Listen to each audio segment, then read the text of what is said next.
Ele pode vir buscar, tem 4 tabletes. Vou enfiar um no nariz, um na boca, um no ouvido e outro naquele outro orifício que ele deve saber. Senhor presidente, prezada relatora, prezado Adriano Machado, pode ter certeza que aqui, da nossa parte, principalmente daqueles colegas que são parlamentares oriundos de forças policiais, a gente não tem por hábito se arvorar como leões quando alguém, né, senta nessa cadeira. Lamentavelmente, não é todo o espectro político que assim se comporta. Alguns parlamentares, eles realmente viram grandes leões quando algum dos seus opositores políticos senta aí. Se bem que eu não considero Vossa Excelência ou Vossa Senhoria como meu opositor político, não.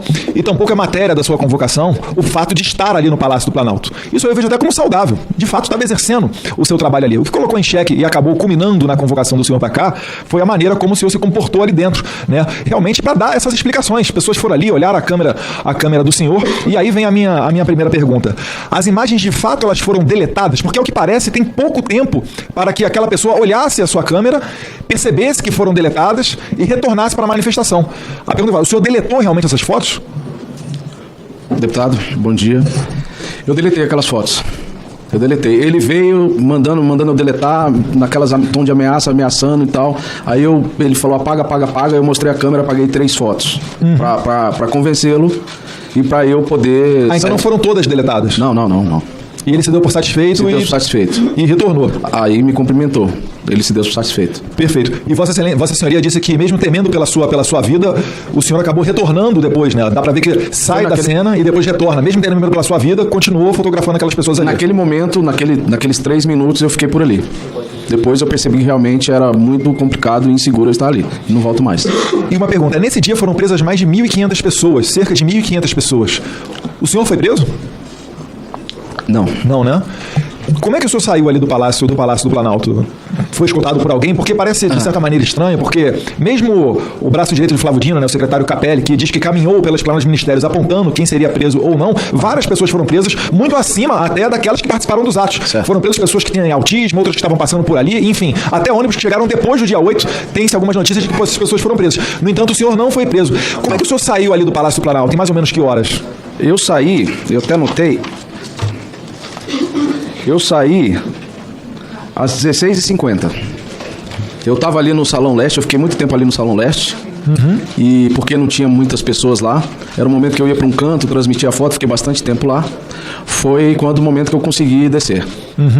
De fato, presidente, vale lembrar aqui também, né, que o prezado fotógrafo Adriano Machado, ele não foi preso, em que pese várias pessoas, como eu disse aqui, cerca de 1.500 delas foram presas. Vale lembrar também que essas imagens, elas foram vazadas da CNN. Inclusive, foram imagens que fizeram uma pressão suficiente para essa CPMI aqui começar. Olha a importância da liberdade de imprensa, né? Faço aqui mais algumas ressalvas de que o prezado fotógrafo é realmente um fotógrafo de renome, fez a cobertura da posse presidencial do Lula, inclusive contando aqui com posts de Geraldo Alckmin, né? Falando aqui no Twitter, no dia da posse: vamos ao trabalho, Reuters, Adriano Machado.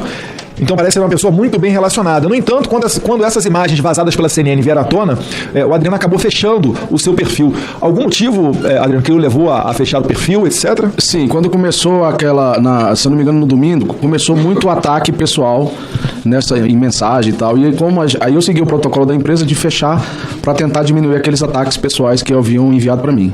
Esse foi o motivo. A Reuters considera um ataque também quando jornalistas, como por exemplo, né, o Paulo Figueiredo, Rodrigo Constantino, mesmo sendo jornalistas e processados pelas suas opiniões, têm seu passaporte cancelado? Isso eu não posso responder. O senhor tem notícia se a Abrage prestou alguma manifestação de pesar por esses jornalistas que estão no exterior, né? Paulo Figueiredo, Rodrigo Constantino, Alan dos Santos, ou pedidos de prisão contra Oswaldo Estáquio? Não sei, senhor. Perfeito. Só para lembrar, a Abrage, ela fez aqui uma matéria falando de mais de 40 jornalistas que foram atacados desde domingo, né? Domingo, dia 8 de janeiro. Vossa Senhoria foi agredido fisicamente? Fisicamente, não. Na verdade, ele veio com um taser. Uma pessoa veio com um taser. Tinha um taser ali? Tinha uma pessoa com um taser. E eu esquivava, desci, aí não chegou a me atingir. Perfeito, senhor presidente. Só para lembrar, a Abrage, né, prestou uma manifestação quando daquele caso da minha esposa, em que um jornalista se passou por um doente, contratou, né, sessões virtuais com a minha esposa, que é psicóloga, e depois publicou tudo na revista Época. Esse jornalista, João Saconi, acabou ganhando uma promoção, né? Foi trabalhar no Globo, é ele que cobre hoje a família Bolsonaro, e essa época ainda me lembro da Abrage fazendo manifestação de solidariedade a ele contra os ataques que, em tese, eu teria perpetrado. Só para lembrar que esses ataques, todos, né, certamente têm uma metodologia muito errada na hora da sua confecção, e não passam, né, de ONGs que tentam pintar a direita como agressiva, quando, na verdade, a gente pode perceber que, em que pese os relatos aqui do Adriano, ele pode cumprir o seu trabalho, tirar as fotos e fazer aquela cobertura, mesmo cumprimentando as pessoas que ali estavam, o que dá conta, sim, de justificar a sua convocação para cá. Finalizo, presidente, lembrando aqui ainda das 1.500 pessoas presas, matéria recente da Gazeta do Povo, falando aqui das prisões de 8 de janeiro, que completaram 7 meses, 138 pessoas ainda permanecem no regime fechado e sem julgamento, ao mesmo tempo em que Flávio Dino não concede as imagens das câmeras do Ministério da Justiça para essa comissão. Isso sim, um fato relevante, né? O pessoal da esquerda estava dizendo aqui, quem não deve não teme, basta perguntar ao Flávio Dino o que ele está temendo. Então, se você associar o não envio das imagens das câmeras do Ministério da Justiça para essa comissão, a viagem em cima da hora de Lula, dia 7 de janeiro, né, sem estar planejada, mas de última hora viajou para Araraquara, o fato do coronel Klepter ter deixado a tropa da PMDF de sobreaviso em casa e não de prontidão nos quartéis, o fato do general Gonçalves Dias do GSI ter sido alertado, né, pelo menos pela BEM sobre esses fatos e nada feito, né, e essa cobertura dentro do Palácio do Planalto, isso tudo, senhor presidente, né, nos leva a crer que não se tratou de uma invasão, mas sim de uma visita guiada dentro do Palácio do Planalto, inclusive com agentes do governo que deveriam fazer a proteção do local servindo água.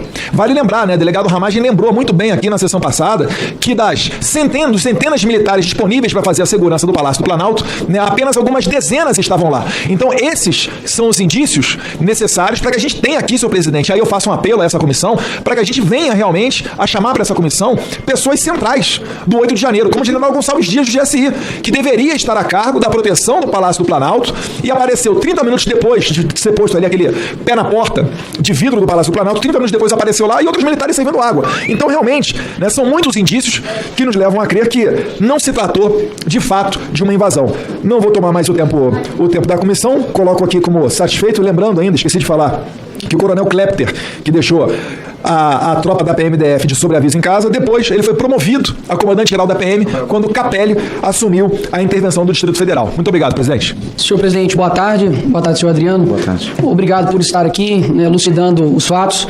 O senhor não está aqui, né, como investigado, está aqui como testemunha. De fato, é importante o seu testemunho, afinal de contas, o senhor estava no meio de um atentado, né, de uma quebradeira, de uma baderna, e é importante, né, a fala aqui do senhor para poder esclarecer alguns fatos.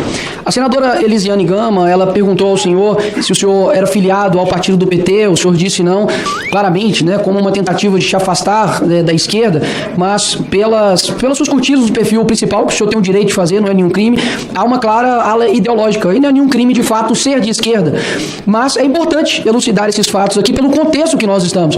Então o senhor ali inclusive já, né, solicitou fotos, já cedeu, né, fotos para o MST, para o então vice-presidente Alckmin, curtidas ali ao então filho do atual presidente da República. Enfim, é somente para elucidar, por não fazer uma tentativa de te afastar de um espectro político. Mas enfim, é só para deixar claro isso daqui.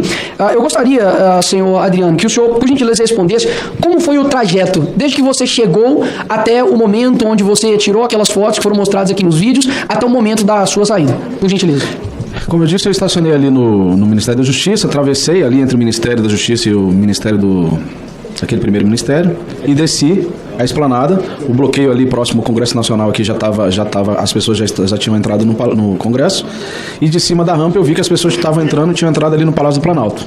Foi quando eu desci, porque estava tendo um embate ali entre a polícia e eles ali em frente ao Palácio do Planalto, próximo ao sinal, e eu fui para a rampa porque a rampa ficava numa área lateral da linha, né? Uhum. Quando tem um tiro, aquela ação de manifestação, aí eu fiquei na rampa, foi nesse momento. Durante todo esse trajeto, o senhor sofreu alguma hostilização por parte daquelas pessoas? Sim. Mas e ainda assim, como o senhor conseguiu chegar até esse momento para poder tirar essas fotos? Excelência, nós somos treinados pela Reuters. E dentro desse treinamento existe posições e comportamento para que possamos nos desvencilhar de certo tipo de agressão.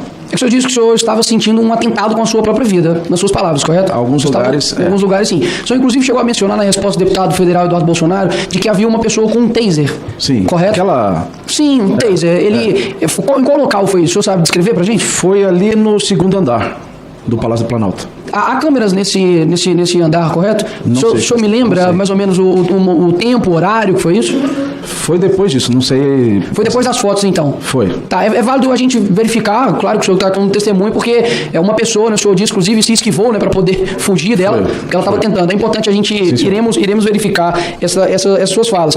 O senhor disse que essas pessoas, eles pediram para o senhor deletar as fotos, correto? Sim, senhor. O senhor, ele se deu satisfeito após o senhor deletar algumas fotos somente? Sim. Porque eu vi que uma das fotos, a principal, só um minutinho, por gentileza, eu vi que o senhor foi publicado, né, pela Reuters, a foto principal, né, que está aquela pessoa ali chutando, ele inclusive espera o senhor. O que gera nas pessoas, eu quero deixar isso aqui claro, quando veem essa filmagem, senhor Adriano, é que essa pessoa que até então estava dando um golpe de Estado, eu acredito que ninguém pararia para poder cometer um ato criminoso, ainda mais ser registrado dessa forma. Então o que gera estranheza é essa espera desse homem, né, que estava quebrando ali patrimônio público, para te aguardar para poder fazer isso e tirar a foto dele, e depois esse mesmo homem pedir para poder deletar essa foto.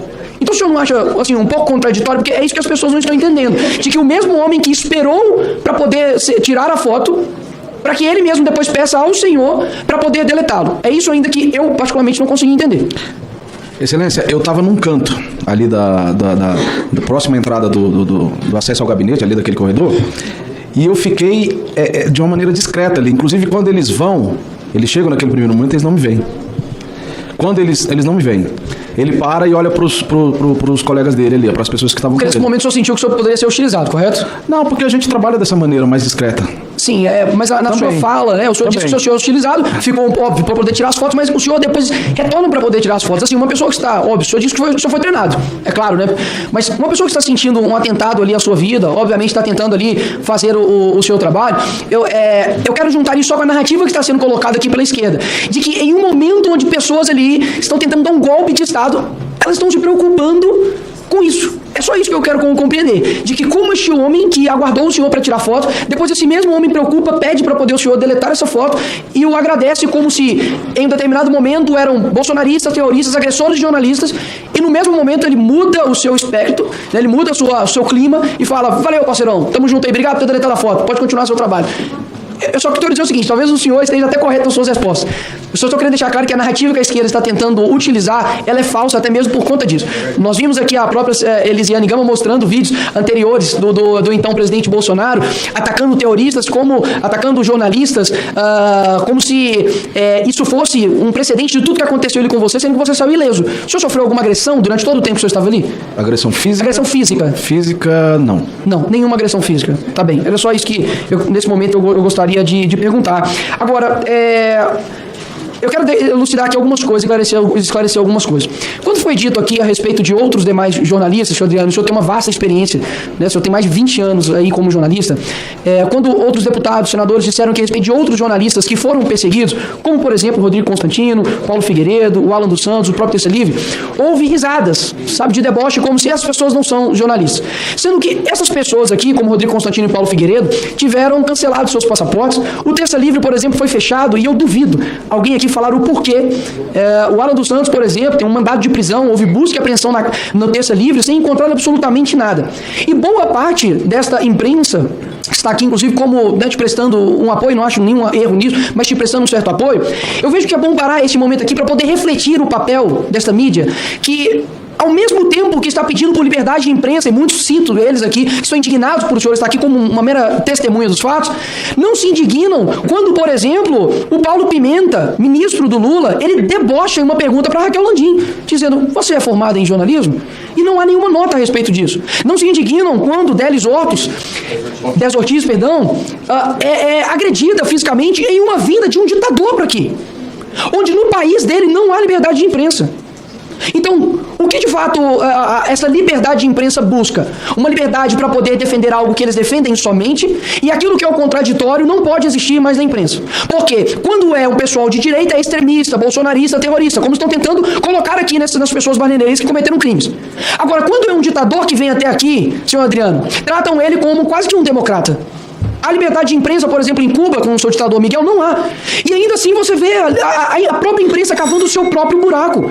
Eu digo hoje, para a imprensa brasileira, de que é incrível a parcialidade disso tudo. E até mesmo para poder esclarecer os fatos aqui, o senhor perceba que eu não fiz nenhum ataque ao senhor ou à imprensa, e nunca o fiz, a não ser deixar bem claro que há posicionamentos parciais na imprensa. E isso precisa ser feito. O senhor é um profissional, assim como os outros demais profissionais que estão aqui. Eu entendo que o senhor estava ali tirando fotos, por mais que seja um ato criminoso, estava tirando fotos, mas existem perguntas, existem questionamentos que precisam ser elucidados, e por isso que nós estamos aqui para poder fazer isso. Agora, eu pego esse momento tão importante que o Brasil está vendo, que as pessoas estão, sabe, com os ouvidos atentos, para poder deixar isso claro. A imprensa não pode ser conivente, ou coautor, ou cúmplice da ditadura, seja de liberdade de expressão, de imprensa, que está acontecendo. Caso contrário, isso também um dia virá para vocês também. Estou satisfeito. Obrigado, presidente.